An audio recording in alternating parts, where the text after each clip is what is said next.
اعوذ باللہ من الشیطان اللعین الرجیم بسم اللہ الرحمن الرحیم الحمد للہ رب العالمین والصلاة والسلام علی اشرف الانبیاء والمرسلین سیدنا ابی القاسم محمد اللہم صلی اللہ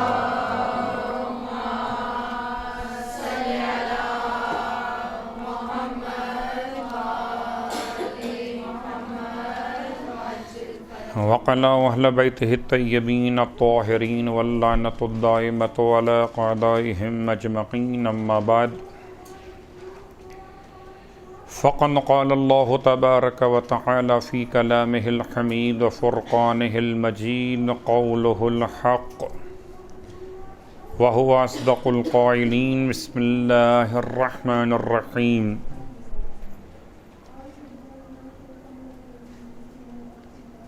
ان اللہ وملائکتہ یصلون علی النبی یا ایہا الذین آمنوا صلوا علیہ وسلموا تسلیما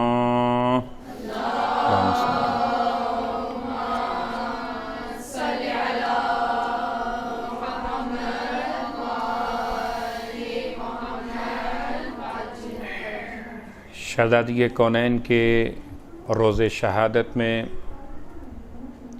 پرسہ و تعزیت پیش کرتے ہوئے تمام خانوادہ اہل بیت کی بارگاہ میں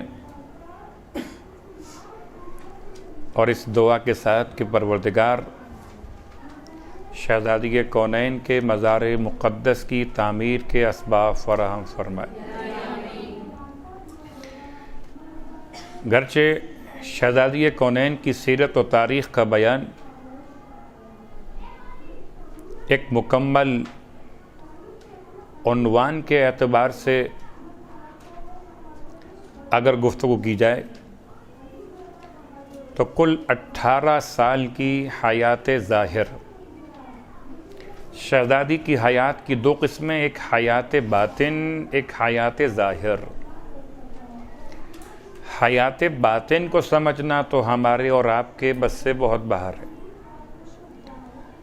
حیات ظاہر میں بھی شہزادی کونین کے وجود مقدس میں اتنے راز پوشیدہ ہیں کہ ان رازوں کو سمجھتے سمجھتے انسان تو ختم ہو سکتا، البتہ شہزادی کے راز پر سے پردہ اٹھانا ممکن نہیں۔ حیات ظاہر سے پہلے ایک جملہ حیات باطن کے لیے۔ حیات باطن کے دو حصے ہیں، ایک حیات باطن وہ جو شہزادی کی حیات ظاہر سے پہلے ہے، اور ایک حصہ جو شہزادی کی حیات ظاہر حیات باطن کے بعد بھی ہے، یعنی سیدہ کب سے ہیں اور سیدہ کب تک رہیں گی۔ جب سے پروردگار عالم نے نور مصطفیٰ کو خلق فرمایا، روایت ہے جناب عمار یاسر کی، عمار کہتے ہیں کہ میں مولا کی خدمت میں حاضر تھا، مولا اپنے گھر تشریف لے گئے، اور گھر میں پہنچنے کے بعد مولا نے سیدہ کو سلام کیا، اور شہزادی نے سلام کا جواب دے کر مولا سے ارشاد فرمایا کہ ابو الحسن میرے قریب آئیے۔ مولا قریب پہنچے تو فرمایا ابو الحسن آئیے، میں آپ کو گزرے ہوئے زمانے اور آنے والے زمانے کے حالات کی خبر نہ پہنچا دوں۔ روایت کے جملے کہ جب مولا نے یہ جملہ بیوی کے زبان مقدس سے سنا، علم ما کان و علم ما یکون، گزرے ہوئے زمانے کا علم اور آئندہ آنے والے زمانے کے حالات کا علم، آپ کچھ جواب دیے بغیر مسجد نبوی میں واپس پلٹ کر آئے، اللہ کے رسول کی بارگاہ میں سلام پیش کیا۔ اللہ کے رسول نے مسکرا کے ارشاد فرمایا ابو الحسن آپ بتائیں گے کہ سیدہ نے کیا کہا آپ سے یا میں خود بیان کر دوں؟ آپ فرماتے ہیں اللہ کے رسول آپ کا بیان مجھ سے زیادہ بہتر اور بلیغ ہوگا۔ آپ نے فرمایا کہ آپ سیدہ کے پاس گئے تھے اور انہوں نے اس طرح آپ سے اظہار کیا کہ آئیے ابو الحسن میں آپ کو گزرے ہوئے زمانے اور آنے والے زمانے کے امور کی خبر نہ پہنچا دوں۔ مولا سر جھکائے خاموش کھڑے ہیں۔ اللہ کے رسول فرماتے ہیں، اور یہ جملہ خاص طور سے سمجھانے کے لیے، ورنہ یہ سب ایک نور کے بنے ہوئے۔ ارشاد فرمایا اللہ کے رسول نے، یا علی کیا آپ نہیں جانتے کہ پروردگار نے ہمارے ہی نور سے فاطمہ زہرا کو خلق فرمایا۔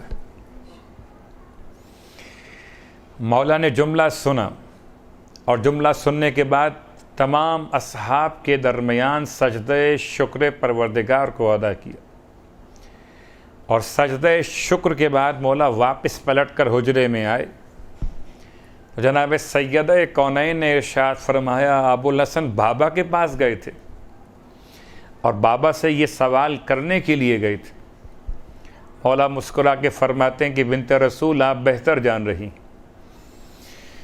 تو فرمایا ابو الحسن پروردگار نے میرے نور کو میرے بابا کے نور سے خلق فرمایا اور اسے جنت کے میووں میں ودیت فرما دی، یعنی امانت کے طور پر رکھ دیا۔ جنت کا کون سا میوہ تھا اس میں اختلاف ہے، 4 قسم کی روایات ملتی ہیں کہ میوہ جنت کا نام کیا تھا۔ ایک اعتبار یہ کہ وہ رطب یعنی کہ کھجور جنت، اس میں شہزادی کے نور کو ودیت کیا گیا۔ ایک اور روایت کے اعتبار سے تفاحت جنت یعنی جنت کا سیب، جس میں شہزادی کے نور کو ودیت کیا گیا۔ ایک اور روایت کہ جنت کا ایک پھل جس کو بہی کہتے ہیں عربی میں، یعنی اردو کے اعتبار سے سیب کی مشابہ ایک اور پھل، اس سے ہم کہتے ہیں ناشپاتی، اس کے اندر ودیت کیا گیا۔ چوتھی بات کہ سارے پھلوں کا کوئی مجموعہ یا کوئی مشکل انداز تھا جس میں شہزادی کے نور کو ودیت کیا گیا۔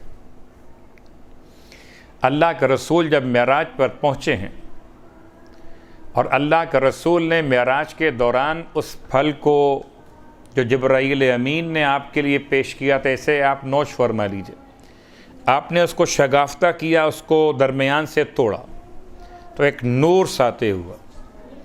آپ نے سوال کیا آخری جبرائیل یہ کون سا نور ہے؟ جبرائیل عرض کرتے ہیں یا رسول اللہ یہ ایک ایسی خاتون کا نور ہے، المنصورۃ فی السماء، اسے آسمانوں میں منصورہ کہا جاتا ہے، وفی الارض فاطمہ، اور زمین پر اس کو فاطمہ کہا جائے گا۔ روایت میں ایک جملہ اور بھی ملا کہ آخر زمین پر فاطمہ کیوں کہتے ہیں اور آسمان پر منصورہ کیوں کہتے ہیں؟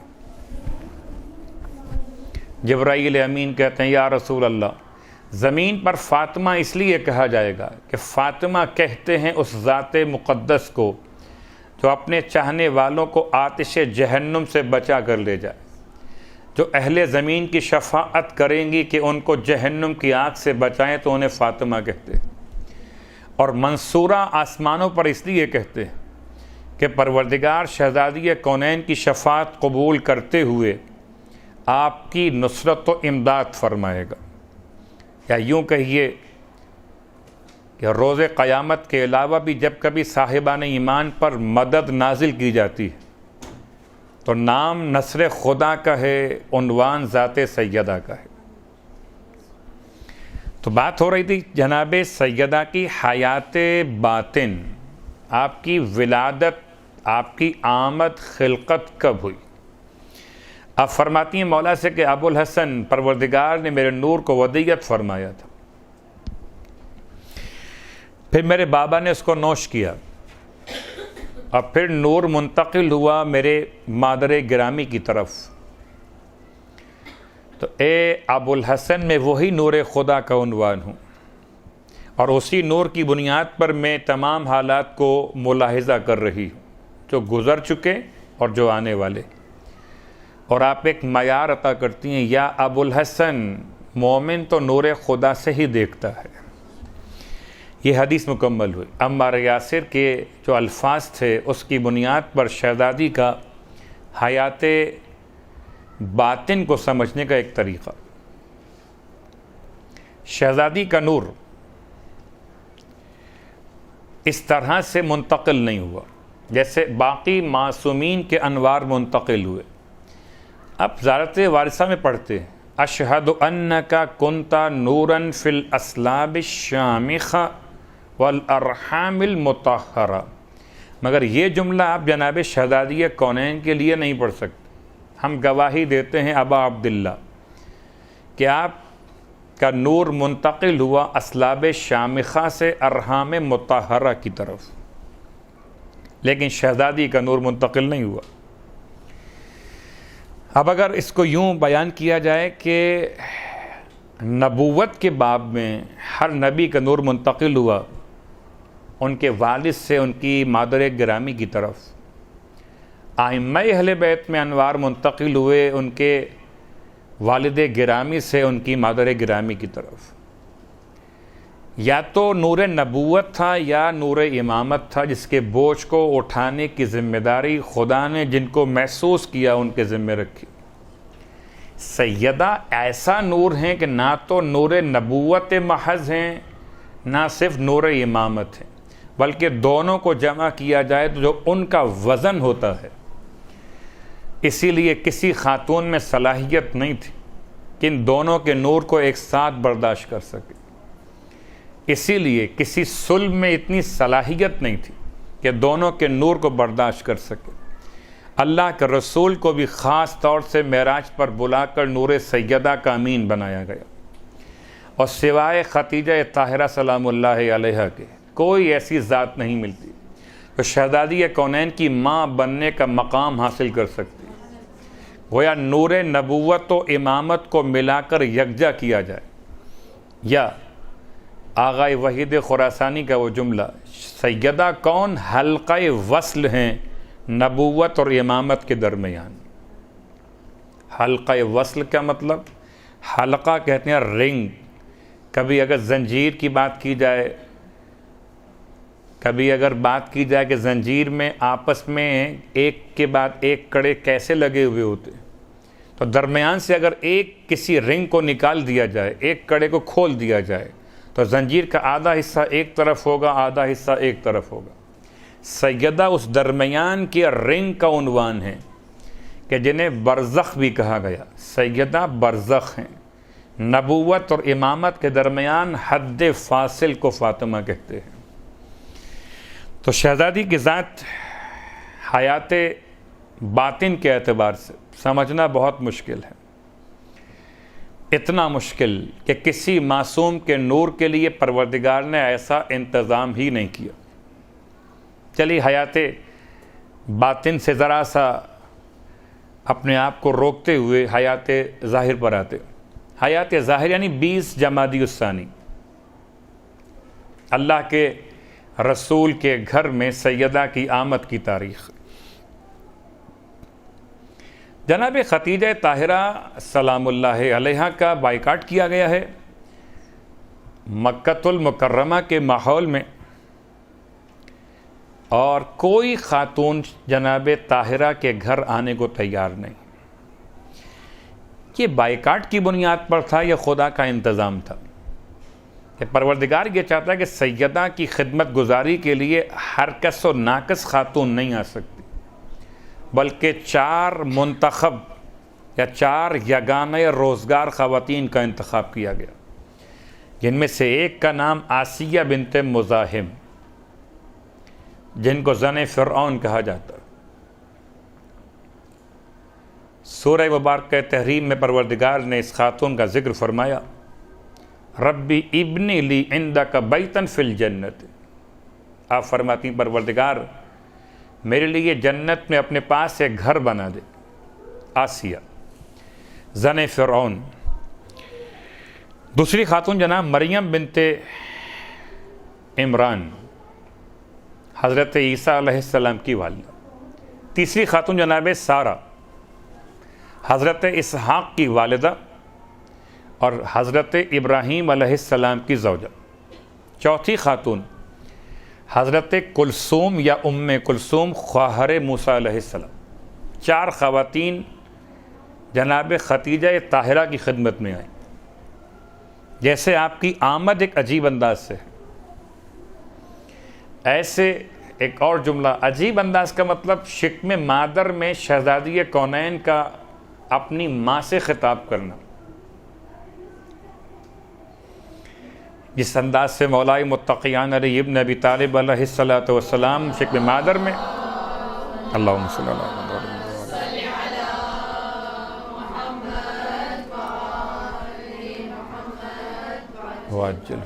شکم مادر میں جیسے مولا اپنے ماں کے شکم میں رہتے ہوئے اللہ کے رسول کی تعظیم کے لیے ماں کو مجبور کرتے تھے کہ اٹھ کے کھڑی ہو جائیں، ایسے شہزادی شکم مادر میں ماں سے کلام کیا کرتی۔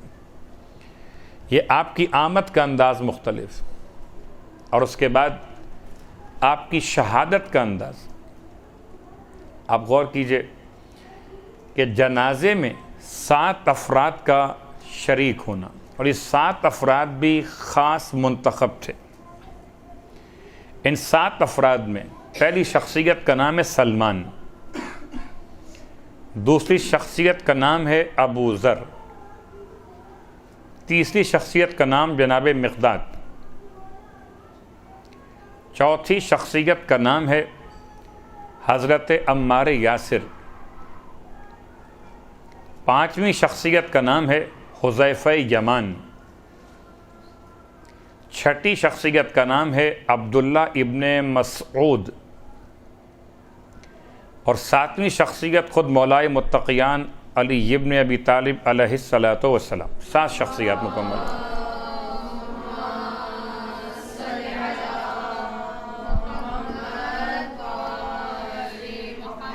شہزادی کے جنازے میں شہزادی کی نماز جنازہ کی ادائیگی میں بھی انتخاب کیا گیا کہ ہر کس و ناکس کو شہزادی کے نماز جنازہ میں شرکت کا موقع نہیں دیا گیا۔ لیکن 2 باتیں الگ الگ۔ ایک بات تو یہ کہ جو شہزادی جن سے ناراض تھیں، آپ کی وصیت تھی کہ ان کو شریک نہ ہونے دیجیے گا، وہ تو الگ ہو گئے۔ اور کیوں الگ ہو گئے؟ کبھی غور کیجئے کہ اگر کسی مومن کا جنازہ ہو اور مومن کے جنازے میں کوئی شریک نماز میت ہو جائے، تو بروایت معصوم اس مومن کو قبر میں پہلی خوشخبری یہ دی جاتی ہے کہ اے بندہ خدا، تیرے جنازے میں جتنے لوگ نماز جنازہ میں آئے تھے خدا نے سب کو بخش دیا ہے۔ تو شہزادی نے بخشش کا راستہ بند کر دیا ان افراد کے لیے کہ نہ جنازے میں شریک ہوں گے نہ بخشے جائیں گے۔ جب ایک عام مومن کے جنازے میں شریک ہونے والا بخشا جا سکتا، جو سیدہ کے جنازے میں شریک ہو جاتا، کیا ممکن ہے کہ اسے خدا نہ معاف فرماتا؟ دوسری بات، شہزادی کے جنازے میں شریک ہونے والوں کی خصوصیات کیا تھی؟ معصوم کی روایت ہے، خلقت الارض، اللہ نے زمین کو خلق فرمایا لسبعۃ، ان 7 افراد کے لیے۔ زمین پیدا ہوئی ان 7 افراد کے لیے، ان 7 افراد کی برکت سے بہم یرزقون، تمام اہل زمین کو رزق تقسیم کیا جاتا ہے۔ ان 7 افراد کی وجہ سے یمطرون، اہل زمین پر بارش کے قطرات نازل کیے جاتے ہیں۔ ان 7 افراد کی وجہ سے اہل زمین کے لیے خدا بصیرت کو عنایت فرماتا ہے، یعنی بصیرتیں عطا ہوتی ہیں، بارش نازل ہوتی ہے، رزق تقسیم ہوتا ہے ان 7 افراد کی برکت کی وجہ سے۔ یہ 7 کون؟ جو شہزادی کے نماز جنازہ پڑھنے والوں میں شامل۔ تو شہزادی کی آمد بھی ایک الگ انداز سے تھی، اور شہزادی کی روانگی اور شہادت بھی الگ انداز سے تھی۔ غور کیجئے، شہزادی کونین کو کسی نے انتقال کرتے ہوئے نہیں دیکھا. ایک راز. کیا مطلب؟ مولائے متقیان کے سر مقدس پہ ضربت لگی. وہ آپ کے علم میں کہ مولا 19 رمضان سے 21 رمضان تک اپنے بچوں کے درمیان اور آپ کے وصیت کے کلمات، آخری کلمات، اور آپ کی روح کا جدا ہونا آپ کے بدن سے سب کے سامنے تھا. وصیت کر رہے تھے اور تمام اہل خاندان رو رہے تھے، اور آپ کی وصیت کے بعد روح جدا ہو گئی. ہر امام کے لیے اللہ کے رسول کا وقت وصال قریب ہوا تو شہزادی کونین کی آغوش میں آپ کا سر مبارک تھا. مگر سیدہ کا وقت وفات ہوا ہے تو کسی پر ظاہر نہیں کہ شہزادی کی روح کس طرح جدا ہوئی، کیونکہ آپ فرماتی ہیں اسما میں حجرے میں جا رہی، اور جب تک تسبیح خدا کی آواز آتی رہے سمجھنا کہ فاطمہ زندہ ہے، اور جب تسبیح خدا کی آواز آنا بند ہو جائے سمجھنا کہ فاطمہ دنیا سے سدھار گئی. کہتے ہیں حجرے کا دروازہ آپ نے اندر سے بند کر لیا یا دروازہ بھیڑ دیا گیا، بند کر دیا گیا. اب نہیں معلوم کہ شہزادی کا وقت وفات کس طرح روح کا جدا ہونا ممکن ہوا. ایک جملہ استعمال کیا جا سکتا ہے، یا ایتھا النفس المطمئنہ ارجعی الی ربک راضیۃ مرضیہ. تھوڑا سا مشکل سا عنوان ہے. جتنی ارواح قبض کی جاتی ہیں ان میں یا تو ملک الموت کے ساتھ کام کرنے والے فرشتگان رحمت یا فرشتگان عذاب. نیک تو فرشتگان رحمت، کوئی برا انسان تو فرشتگان عذاب، اور کوئی اور اللہ کا ولی ہو، اللہ کا نمائندہ ہو، اللہ کا نبی ہو تو خود ملک الموت روح قبض کرنے کے لیے آتا. سیدہ کی وقت وفات کون سی ذات ہے جو روح قبض کرنے کے لیے آئی؟ تاریخ خاموش ہے. آیات قرآن کے اعتبار سے روح قبض کرنے کا مسئلہ 3 کے ہاتھ میں ہے، یعنی 3 قسم کی نسبتیں دی گئیں. اللہ یتوفی الانفس حین موتہا، اللہ روح قبض کرتا ہے ارواح کی ان کی موت کے وقت. اللہ روح قبض کرتا ہے جانوں کی ان کی موت کے وقت.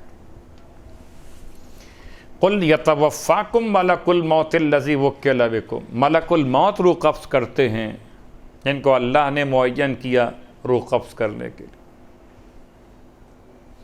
اور تیسرا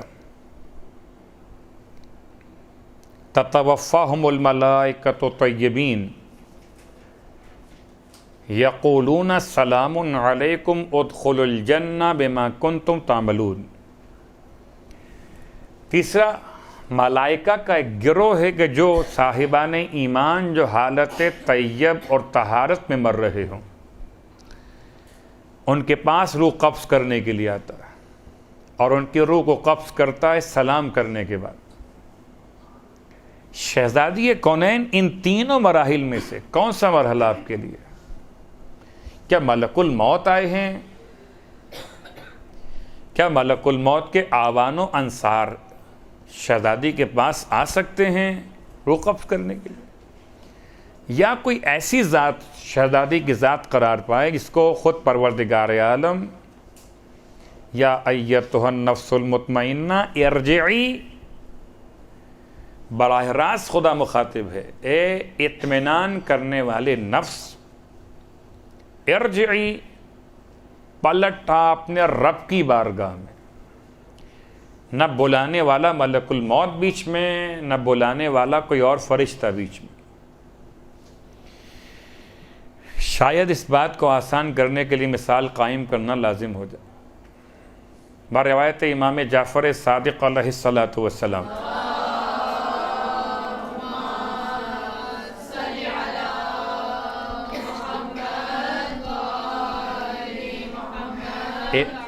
امام کے فرمان کے اعتبار سے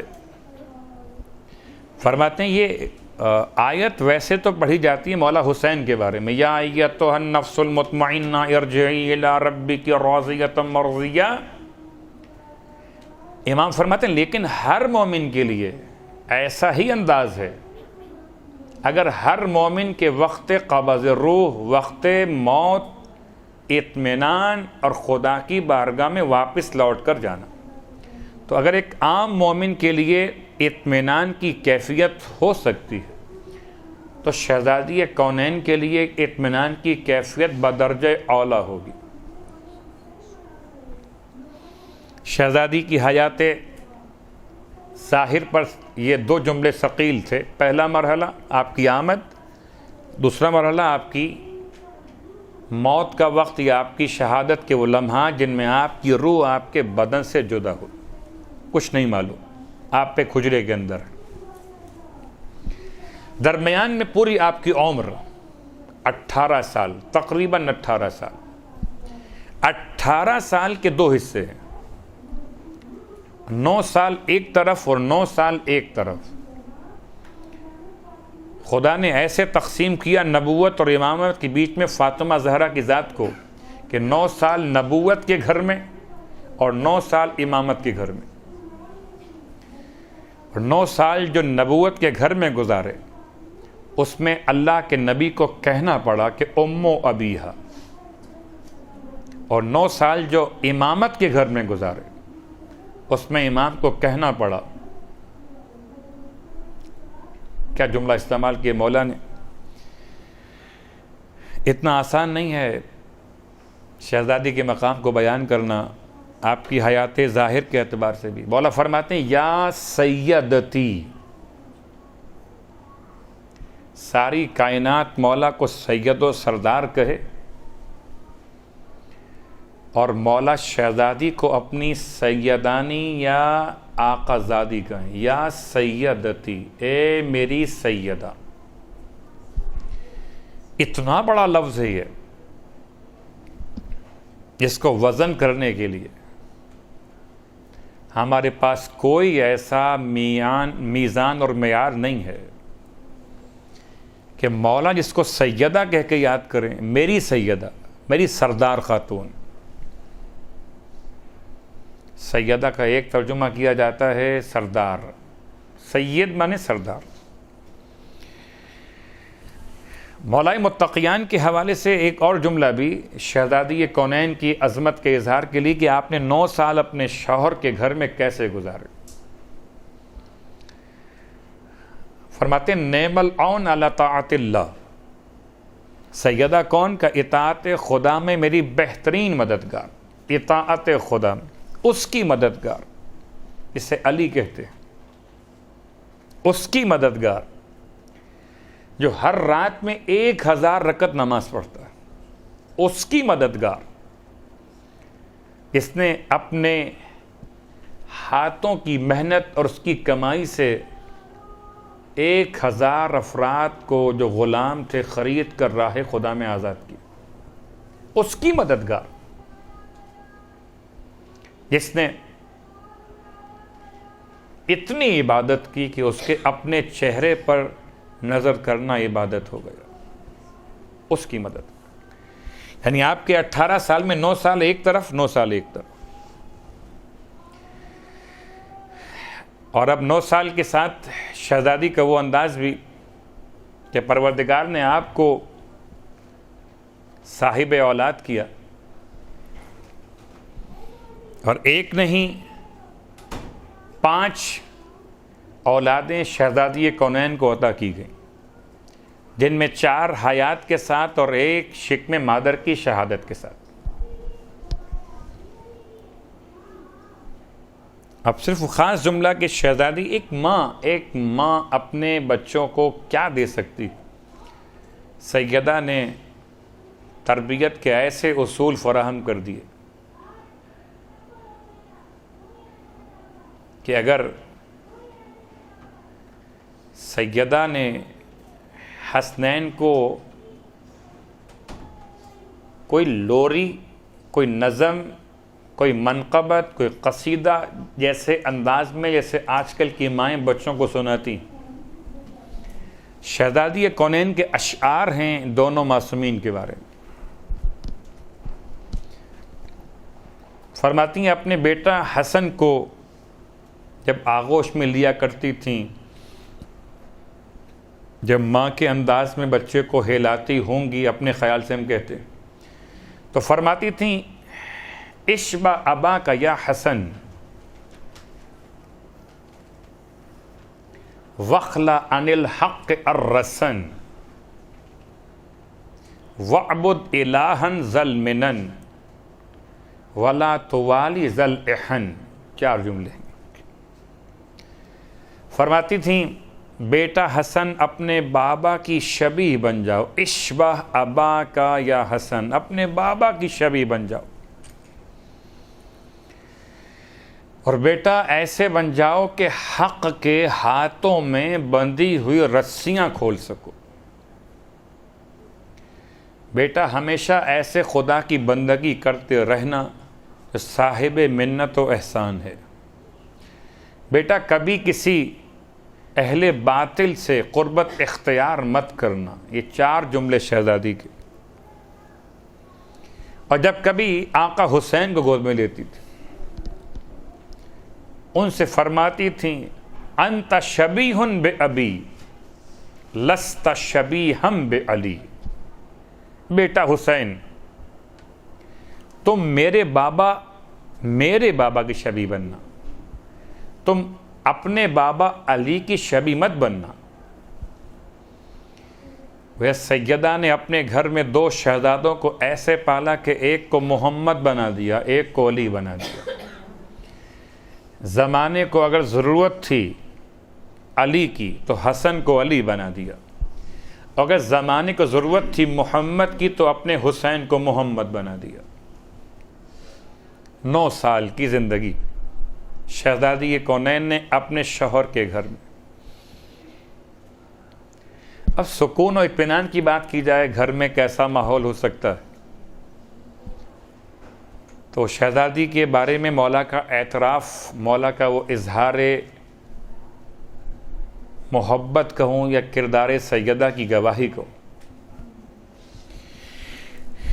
ارشاد فرماتے تھے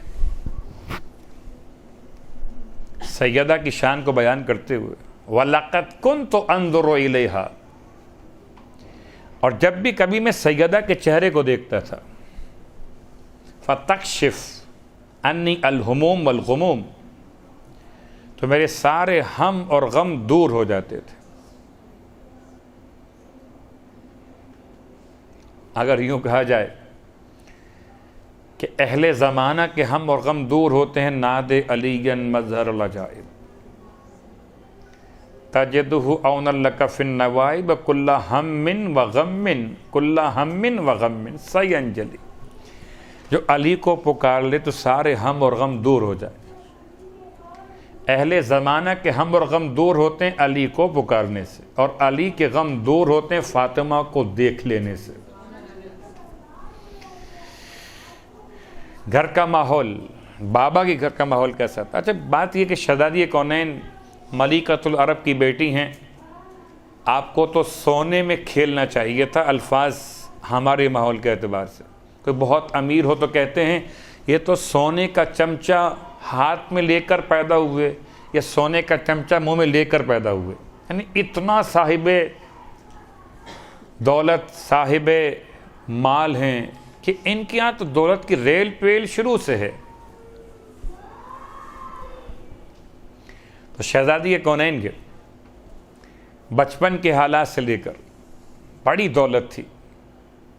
ساری دولت آپ کی مادر مہربان نے آپ کے بابا کے قدموں میں قربان کر دی.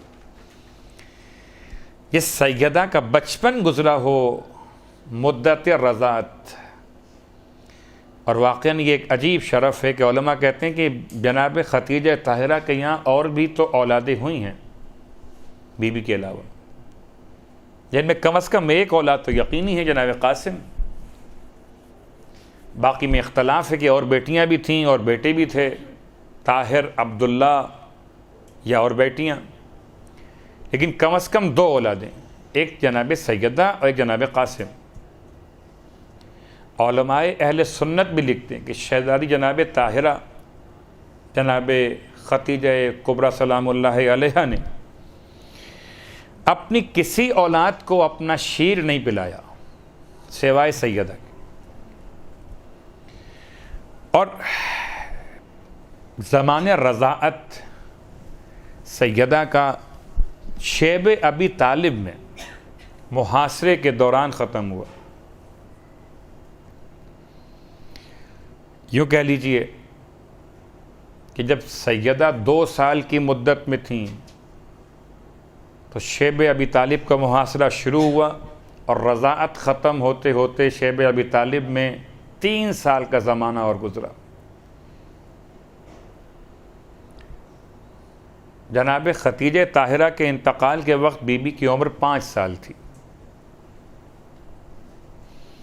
اور جناب سیدہ اس طرح سے اپنی مادر مہربان کے ساتھ کہ ایک ہفتے میں اس طرح سے نشو نما پاتی تھی جیسے عام لوگ 1 مہینے کے اندر پاتے. 1 مہینے میں اتنا بڑھ جاتی تھی جتنا عام لوگ 1 سال میں نشو نما پا کر بڑے ہوتے. تو اب یہ اس کو بچپن کہا جائے یا اس کو بس زمانے کے اعتبار سے عمر کا معیار کہا جائے کہ آپ 5 سال کے سن میں یقیناً اس طرح سے تھیں جیسے عام خواتین یہ سن حاصل کرتی ہیں بہت دیر کے بعد جا کر 10 سال 15 سال 20 سال.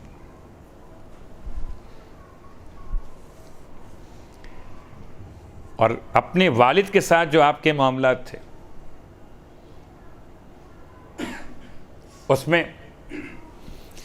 جناب سرکار ختم یہ مرتبہ صلی اللہ علیہ وآلہ وسلم کا مشکل ترین حالات میں اللہم صلی اللہ محمد وآلہ محمد.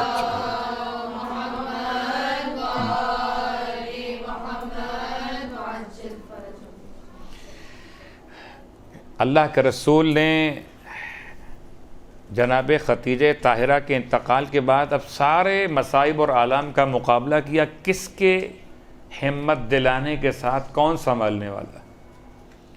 بیٹی اپنی ماں پر گئی ہے اور بیٹی نے اپنے باپ کے سر مبارک کو جبکہ مکے کے کافر آپ کو اذیت پہنچاتے تھے اور آپ کے سر پر لا کر آلائشیں ڈالتے تھے اس طرح سے دھوتی تھی کہ جیسے کوئی ماں اپنی اولاد کے سر کو صاف کرتی ہے. ایک طرف یہ 9 سال کا زمانہ اپنے بابا کے گھر میں, ایک طرف 9 سال کا دور اپنے شوہر کے گھر میں. مولائے متقیان کے زخموں پہ ایسے مرہم رکھتی تھی. رہبر معظم آیت اللہ خامنائی کا وہ جملہ فرماتے ہیں کہ اللہ کے رسول کے مددگاروں میں مولائے متقیان کا شمار اور تقریباً 60 ایسے غزوات واقع ہوئے کہ 9 سال کے دوران 60 ایسے غزوات ہیں, ایسے مبارزے ہیں, ایسی جنگیں جن میں اکثر مولائے متقیان کی شرکت ہو. اور ہر جنگ میں مولا اس انداز سے نہیں آتے تھے کہ خالی آپ جہاد کر کے آئے اور مار کر چلے آئے اور آپ کے بدن پہ کوئی علامت نہیں. سب سے زیادہ زخم مولا کے اس وقت تھے جب کہ آپ احد کے میدان سے واپس آئے تھے. اتنے گہرے زخم تھے کہ بعض خاندان کی خواتین نے تو روتے ہوئے مولا سے کہا تھا کہ ایسا لگتا ہے جیسے کہیں شہید نہ ہو جائے. اتنے گہرے زخم کہ اگر روئی مرہم کے طور پر لگا کر اس پر زخم کے اندر رکھی جاتی تھی تو ایک طرف سے رکھتے تھے اور ایک حصے سے روئی باہر نکل جاتی تھی. اسے کہتے ہیں کہ آر پار زخم واقع ہو جانا بدن کے. 9 سال کا زمانہ اور 9 سال کے زمانے میں مولائے متقیان کی اتنی مصروفیت, اتنی جنگیں, اور خالی زخم دھونا کام نہیں ہے بلکہ جو مولا کی ذوالفقار ہے اس کو صیقل بھی کرنا. اب یہ سمجھیے کہ اگر مولائے متقیان کی شجاعت اسلام کے لیے ایک عمدہ ترین مثال بنی تو اس تلوار کو صیقل سیدہ نے کیا تھا۔ مولا جس میدان میں تشریف فرما ہوتے تھے، سیدہ کے ہاتھوں کی بنی ہوئی روٹی کھا کر آیا کرتے تھے۔ تو میدان شجاعت میں سیدہ کا وہ کردار، اور اس کے بعد بھی وہ سخاوت کے دریا بہاتے تھے کہ سب تو اپنے گھروں میں مال لے کر آتے تھے، مولا اپنے سارے ملے ہوئے مال غنیمت کو لٹا کر واپس آتے تھے، اور اس کے بعد کوئی شکوہ شکایت مولا سے، کوئی اظہار ناپسندیدگی الیاذ باللہ من ذالک ممکن نہیں تھی، بلکہ سیدہ شکر خدا ادا کرتی تھی۔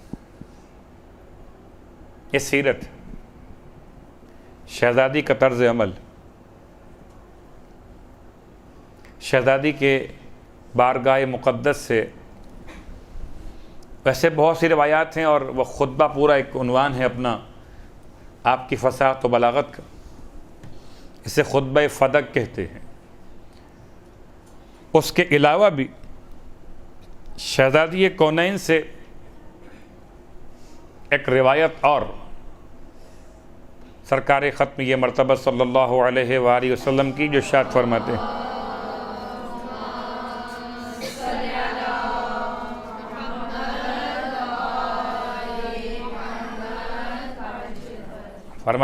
ایما امرأۃ صلت 5 صلاۃ فی اللیل والنہار وصامت شہر رمضان وحجت بیت اللہ الحرام وزکت مالہا واطاعت زوجہا ووالت بعدی علیًا۔ پہلا کام فرماتے ہیں جو بھی خاتون دن اور رات کی نماز پنجگانہ کو ادا کرے، ماہ رمضان میں روزے رکھ کر عبادت کو مکمل کرے، اور خدا کے گھر کا حج واجب ہو جانے کے بعد حج بھی کرے،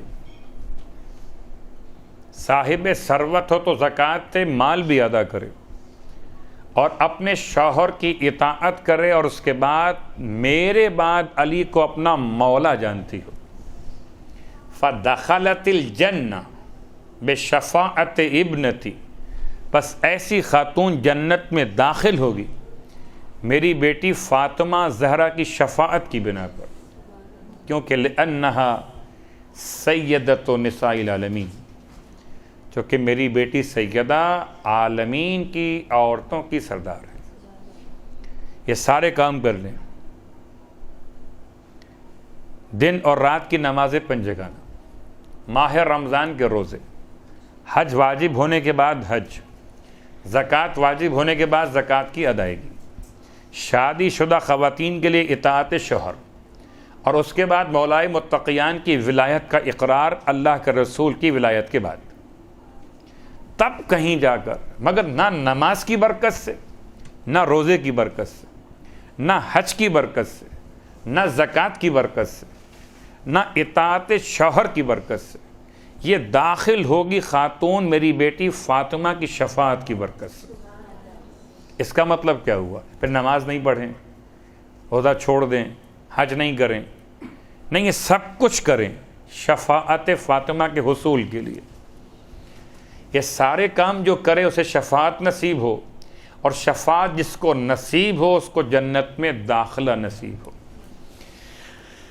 اس کے بعد ایک اور روایت، یہ تو ان خواتین کے بارے میں کہ جو جناب سیدہ کی شفاعت کی برکت سے جنت میں داخل ہوں گی۔ البتہ ان خواتین کے حوالے سے اللہ کے رسول کا جملہ جو شہزادی کونین کے ساتھ جنت میں داخل ہوں گی، قدم بقدم شہزادی کے ساتھ ساتھ۔ اور 3 قسم کے گروہ خواتین کی۔ پہلا گروہ خواتین کا، آپ فرماتے ہیں وہ خواتین جو اپنے حجاب کا خیال کرتی ہیں، جن خواتین کو اپنے حجاب کا خیال رہے، ایسی خواتین شہزادی کونین کے ساتھ جنت میں داخل ہوں گی.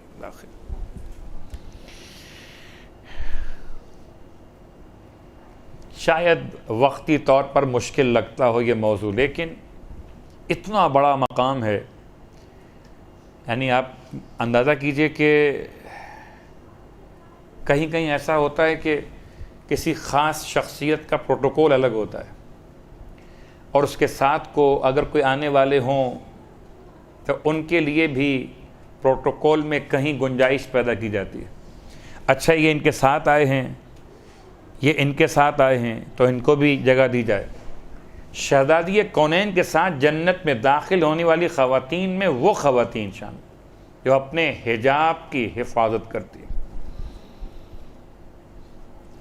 اتنا بڑا مقام ہے کہ اگر اپنی جانیں قربان کر کے بھی انسان اس مقام کو حاصل کرے تو یہ قیمت بہت معمولی ہے. اس کا اندازہ ابھی اس وقت نہ آپ کو مکمل ہوگا نہ مجھے.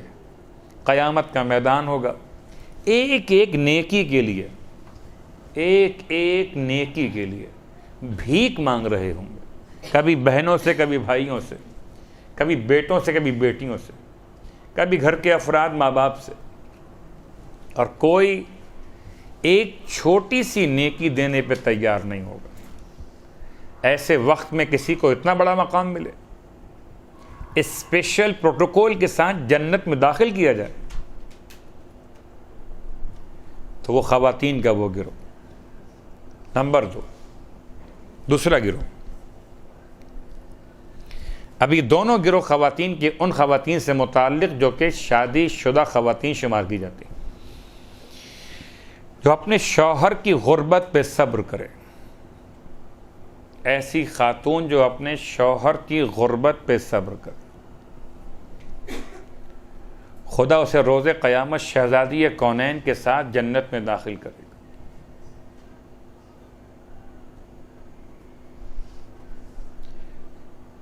غربت، شوہر کی اس پہ صبر. سیدہ خود اس کی مثال ہیں.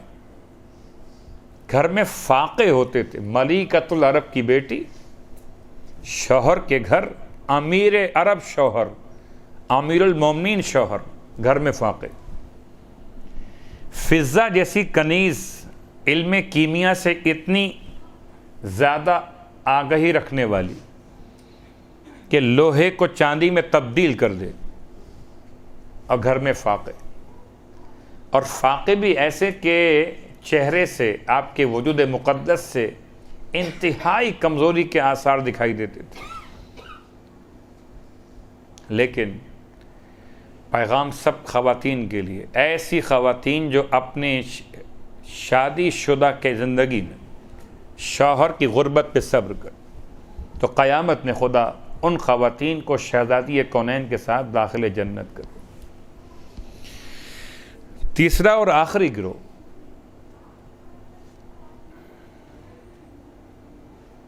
مجھے پورا احساس وقت ہے کہ درمیان میں وقفہ ہونا چاہیے تھا، لیکن ہمارا کچھ پروگرام اس طرح سے تھا کہ ہم اس کلاس کو 1 گھنٹے مکمل کر لیں گے. تو تیسری اور آخری بات، شہزادی کونین کے ساتھ جنت میں داخل ہونے والی خواتین کا تیسرا گروہ جو اپنے شوہر کی بد اخلاقی پہ صبر کرے. 2 باتیں الگ الگ، ایک غربت الگ ہے اور بد اخلاقی الگ ہے.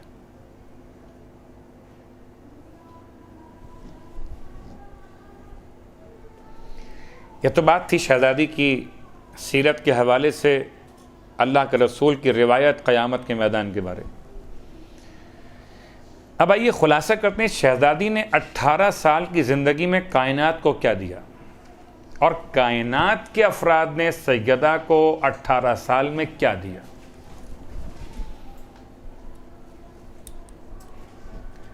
سیدہ نے کائنات کو وہ کچھ دیا جو کائنات کو سیدہ کے علاوہ کوئی اور نہیں دے سکتا تھا. یعنی اللہ کے رسول کی حفاظت نہ کرتی، مولائے متقیان کی اگر انسیت اور آپ کی رفاقت کا حق ادا نہ کرتی، اگر حسنین کی تربیت کا عنوان نہ بنتی، تو آج کائنات کو نہ محمد ملتے نہ علی ملتے۔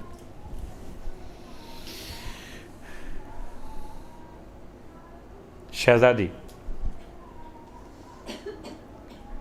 کائنات کو صرف تسبیح دے کر نہیں گئی ہیں کہ ایک تسبیح سیدہ پڑھ لیجئے اور بس کام ہو گیا، نہ شہزادی نے کائنات کو صرف ایک معجزہ سیدہ دیا ہے کہ آپ اپنی منت مانیے اور کام ہو جائے گا۔ یہ شاید یہ شہزادی کی عظمت کو نہ سمجھنے کی بنیاد پر اتنا سا تعارف کیا گیا۔ سیدہ وہ کچھ دے کر گئی ہیں۔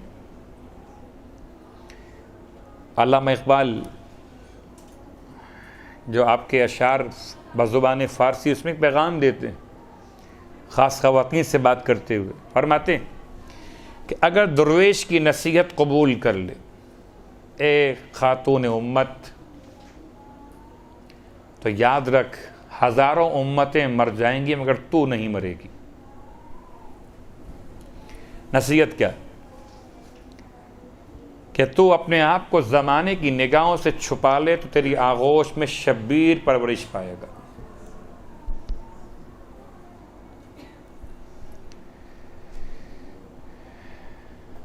شہزادی کی سیرت اور آپ کی زندگی کا خلاصہ،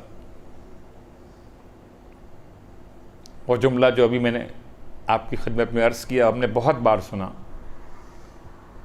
کبھی کسی کی حیات اور موت کا فیصلہ کرنا ہو تو فیصلہ کیسے ہوتا ہے؟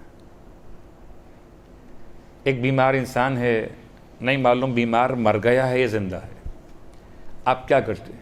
اس کی نبض دیکھتے ہیں، اس کی سانس محسوس کرتے ہیں کہ آیا سانس آ رہی کہ نہیں آ رہی۔ اگر نبض میں حرکت نہ ہو، سانس نہ آ رہی ہو، سینے پر آپ محسوس کریں آواز نہیں آ رہی، تو آپ فیصلہ کرتے ہیں کہ یہ مر گیا۔ سلام و سیدہ پر اس کی حیات کی علامت سانس نہیں، تسبیح پروردگار تھی۔ اب فرماتی ہیں اسما، جب تک تسبیح کی آواز آتی رہے سمجھنا کہ فاطمہ زندہ ہے۔ اس تسبیح کا مطلب وہ تسبیح مخصوص نہیں ہے، ذکر خدا ہے۔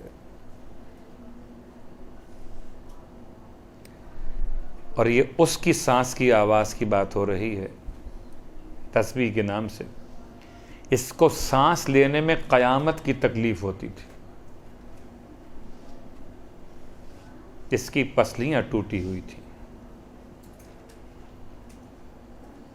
یعنی شدید ترین انسان کے بدن میں تکلیف کب ہو سکتی ہے؟ جبکہ انسان کی کوئی ایسی ہڈی ٹوٹ جائے جس کے جڑنے کا امکان نہ ہو، اور جسم کی ہر ہڈی جوڑی جا سکتی ہے، لیکن اگر پسلیاں ٹوٹ جائیں تو ان کا جوڑنا ممکن نہیں ہوتا۔ جب میرا چوتھا امام کربلا سے واپس پلٹ کر آئے تھے، 35 سال ایسے گزارے مولا نے، رات کو مولا سے سویا نہیں جاتا تھا، کبھی لیٹتے تھے اٹھ کے بیٹھ جاتے تھے، پھر کروٹ لے کر لیٹتے تھے، پھر اٹھ کے بیٹھ جاتے تھے۔ میرا 5واں امام اپنے بابا کو دیکھ کے فریاد کرتا تھا، بابا کیا بات ہے، آپ بڑے بے چین رہتے ہیں رات میں؟ تب فرماتے تھے، بیٹا اتنے تازیانے مارے گئے کہ مجھ سے لیٹا بھی نہیں جاتا۔ 35 سال میرا مولا اس حالت میں راتیں گزار کے گیا۔ اگر پشت پہ تازیانے لگے ہوں تو لیٹا نہیں جاتا، اور اگر پسلیاں ٹوٹی ہوئی ہوں تو نہ بیٹھا جاتا ہے نہ چلا جاتا ہے۔ اور سیدہ سانس لیتی تھی تو قیامت کی تکلیف ہوتی تھی، مگر سلام ہو اس عظیم صابرہ پر کہ ایک دفعہ بھی اپنی آہ کی آواز مولا تک پہنچنے نہ دی۔ اور مولا اس وقت اس زخم سے واقف ہوئے جبکہ فضہ روتی ہوئی آئی تھی کہ مولا کیا پورے بدن پر پانی پہنچانا لازم ہے؟ اگر کسی مقام پر پانی نہ پہنچ سکے تو کیا غسل میت ممکن ہو جائے گا؟ امام رونے لگے۔ فضہ کیا کہنا چاہتی؟ فضہ کہتی ہیں مولا سے مولا سیدہ کا ایک ہاتھ پہلو سے ایسے لگا ہوا کہ ہم نے جتنی کوشش کر لی وہ ہاتھ جدا نہیں ہوتا۔ مولا خود قریب آئے، اور جب آپ سے بھی وہ ہاتھ جدا نہ ہو سکا تو فریاد کی بنت رسول، آپ کو آپ کے بابا کے حق کا واسطہ ہے، ذرا ہاتھ اٹھائیے تاکہ پانی پہنچا دیا جائے۔ اب جو بی بی کی مقدس وجود سے وہ ہاتھ دور کیا گیا، اس زخم سے ہاتھ اٹھایا گیا تو میرے مولا کی چیخیں نکل گئیں کہ ایسی پسلیاں ٹوٹی تھیں، اور ان ٹوٹی ہوئی پسلیوں کے ساتھ 95 دن سیدہ مولا کے گھر میں ایسے گزر گئیں کہ ایک مرتبہ بھی اپنی آہ کی آواز علی تک پہنچنے نہ دی۔ الا ولعنۃ اللہ علی القوم الظالمین وسیعلم الذین ظلموا ای منقلب ینقلبون۔ بہرحال واسطہ شہزادی کونین سلام اللہ علیہ کا پروردگار تمام تر اہل ایمان کی تمام مشکلات کو دور فرما دے، تمام شیعان جہان کی حفاظت فرما، شہزادی کونین کے روضے کی تعمیر کے اسباب فراہم فرما، شہزادی کونین کے خون کا انتقام لینے کے لیے امام منتقم کے ظہور میں تعجیل فرما، اور تمام صاحبان ایمان کو امام علیہ السلام کے ناصروں میں شمولیت کی توفیق عطا فرما۔ ربنا تقبل منا انک انت السمیع العلیم بجائے محمد وآلہ المعصومین برحمتک یا ارحم الراحمین۔ برحمتک یا ارحم الراحمین، وصلی اللہ علی محمد وآلہ الطاہرین۔